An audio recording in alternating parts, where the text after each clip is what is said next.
the Johnny Rocket Launchpad. And now, here's Johnny. Hey, it's Johnny Rocket here at the Johnny Rocket Launchpad, launching ideas in your direction and Northwest only rock and roll libertarian radio show. I'm here with my co-host, Mr. Kurt Nelson. But now, My voice of reason, the beautiful Heather Nixon. Hi. And this is Johnny Rocket, always launching ideas, and we're launching them with Professor Donald J. Boudreaux. He's a professor of economics at the George Mason University. We have to also point out our sponsor at thehauntedheel.com, the only retro and rock one-stop shop.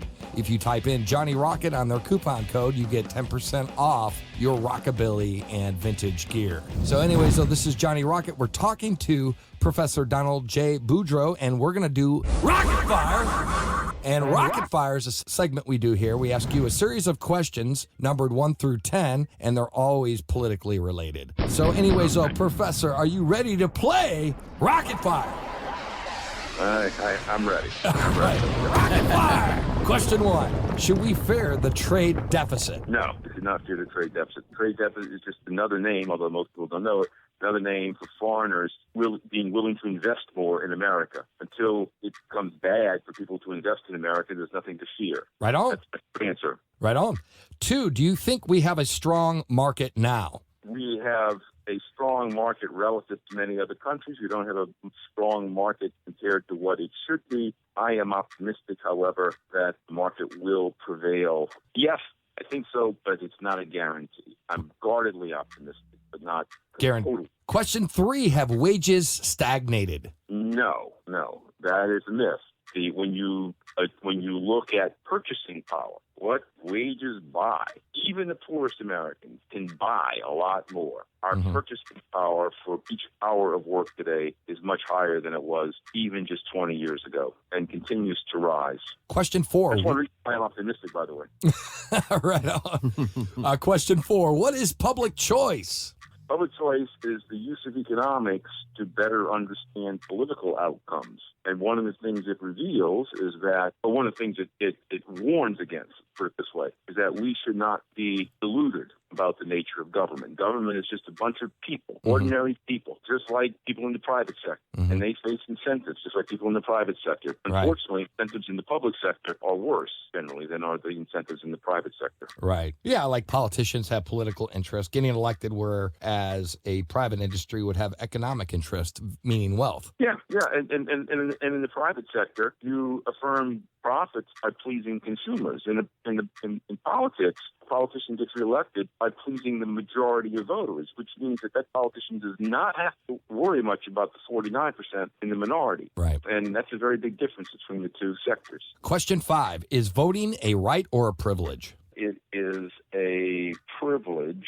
I don't put much stock in voting one way or the other. I know this is sacrilegious to a lot of people.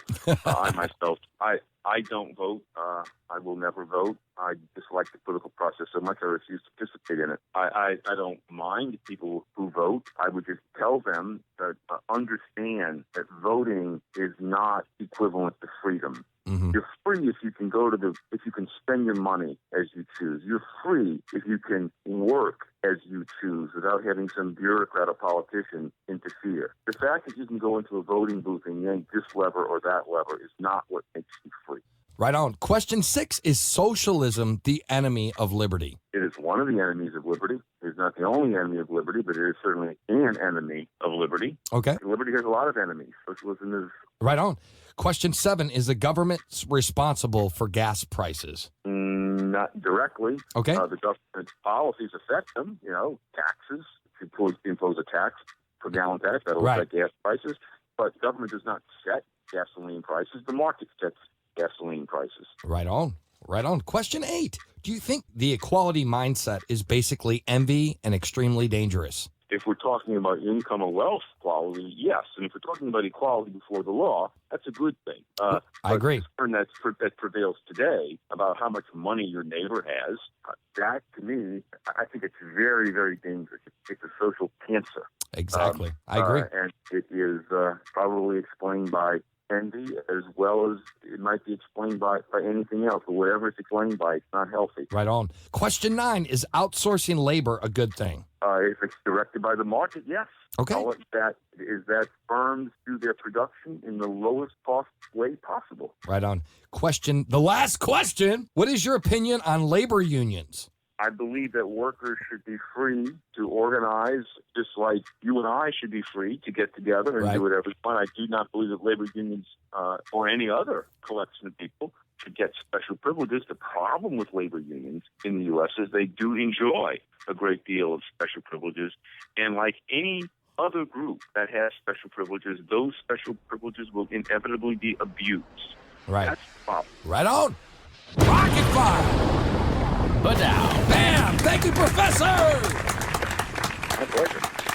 Bam! Good job. no doubt. That was awesome. Okay, Professor, we have a couple more questions for you. Sure, do you think we have an economic illiteracy epidemic? But we're talking about economic illiteracy. Well, I don't know that I'd call it an epidemic, because an epidemic gives the impression that it's something new. Brand new. Yeah, exactly. Look, the vast majority of the general public does not understand economics. I don't like that fact, but I have to accept that fact. Mm-hmm. In a way, it's selfish. I'm kind of glad because it gives me a job. It helps create my job. I think that's a lot. Sure.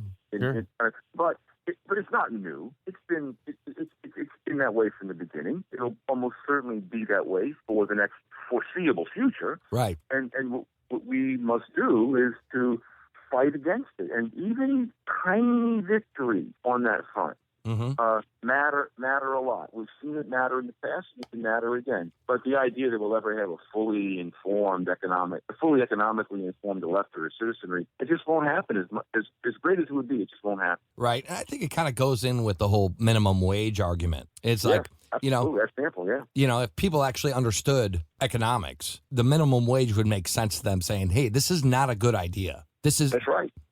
And this is what baffles me about society, Yeah, I, as you may or may not know, I spend a huge amount of my time in the public debate fighting against the minimum wage. And one of the great ironies is that I'm fighting, I sincerely believe, for the freedom and economic welfare of low-skilled workers to be free of the minimum wage, but most of them favor the minimum wage.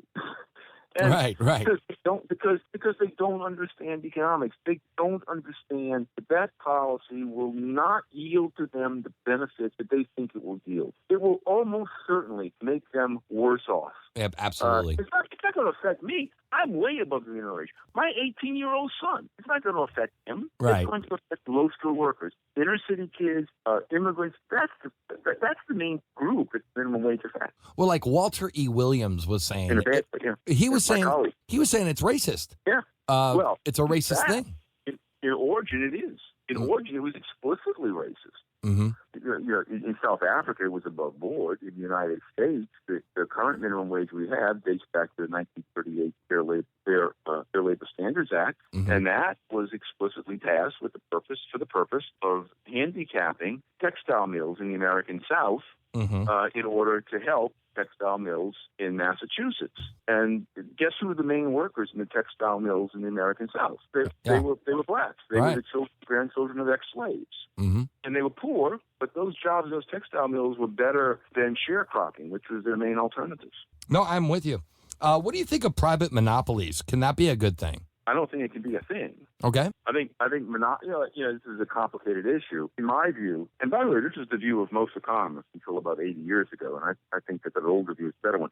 In my view, the only time you can have a genuine monopoly, a real monopoly, something that deserves the name monopoly, is when the government prevents people from coming into the industry and competing. Right. I'm with you. If the government doesn't restrict entry, then the profit motive will ensure that any time there are profits being made, any time consumers are not being served as well as they can be served, some greedy entrepreneur, some greedy businesses, some profit-seeking firms and investors will come into that market in order to serve that heretofore unmet need. Absolutely. And I think it's in the best, because really they will never have a true monopoly, because you'll always have another company that's trying to problem solve. How can I make my product better to put him out of business? Just like what Apple did with their iPhone But, they have all these, but these other companies are coming up and saying, what is the problem? What are the faults with Apple that we can create a better product? And there is nothing more clear in economic history than this proposition. No firm gains monopoly power, protection from competition on its own. The only way to get it is by getting government protection from the government. And if they don't get protection from the government, they must constantly be in the mode of trying to better serve consumers, which is what we want them to be in. Right. Well, businesses should be pro-consumer, not pro-themselves, because that's the mentality. That's exactly right. What can we do for the consumer? Because once you keep the consumer in mind, you're going to get the profit automatically, because right. you're feeding what the consumer wants. You don't care how much money.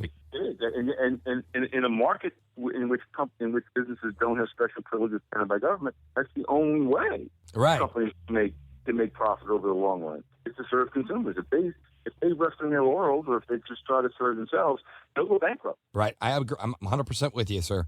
Professor, what about companies merging together? So these big, like we get AT&T or whatever, and they merge together with another company and they create this big business and organization, and they're stealing everyone's money because nobody knows about it. It's an epidemic. I'm joking about that. Well, as I said earlier, there would be a problem if government granted a merged firm a special privilege. Right. Protection from future competition or some other special privilege. If there's no special privilege, I see no problem with any merger. I don't care how big in any sense the firm becomes. Right. My assumption would be if the firms merge and there's no special privilege, is that merger will in fact probably enhance efficiency and hence enhance the ability of the company to serve consumers. If it doesn't, that firm will not make enough money and it will have to adjust, or will go bankrupt. Some other competitor will come in and take its place. That has been the history of enterprise from the beginning of the Industrial Revolution. I know of no exception, not a single exception to that rule. Right on. Yeah, except when companies get what they ought not get, that being government-granted special privileges. Right on. Professor, really quick, one more question, and then we'll let you go, because I know you have a long day tomorrow. We really appreciate you being here on the launch pad. But this is a question. Thank you very much. And this is really cool question. I thought, I wrote this down. I'm like, wow, this is a cool question. You can take as long as you want to answer it. But how does liberty, legislation, and law relate to each other, and how do they contradict each other? Wow, what a great question. I love this question. I thought it was cool. I wish we had hours to talk about it. Look, as you and your listeners know, people use, and it's been for a long time, people use the term law and legislation as synonyms. Mm-hmm. I don't. Okay. Legislation, and I'm an outlier, I understand that. Legislation, in my view, is the commands issued by government. Mm-hmm. Now, you may like those commands or not. That's what I call legislation. Law is the rules of behavior that evolve up from everyday actions and that we all follow because we understand that they are the rules of behavior. Sometimes these get written into legislation, but the vast majority of the rules we follow are not created by anybody. They're not written down in legislative books.